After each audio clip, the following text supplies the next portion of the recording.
Hi guys, this is a quick video to show you how to force a copy in Google Docs. So I find this really helpful to do when I have like a set of questions or a, quote unquote worksheet that I want to give to my students.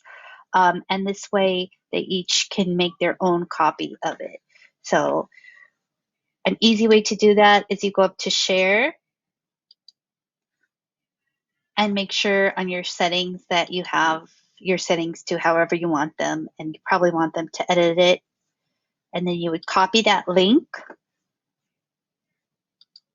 Then I would suggest going to either a separate Google Doc or a notepad like you can see here. I like to use my notepad. And then you can paste that link on your notepad. Once you've pasted it on your notepad, you can look at that text that comes after the last slash that says edit question mark USP equals sharing or whatever it is. So it's that text that says edit, and it's usually after that last slash on your Google Doc URL.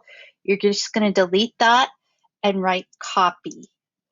And now that link is going to force whoever uses it to make a copy of it. So I can show you here. If you copy that, close it, and I paste it into my browser, you can now see to access that doc, I'm going to have to make a copy. So I just make a copy and I have my own copy of those questions. So that's a good way to distribute questions or documents you have to your students. So just a little tip, hope it helps.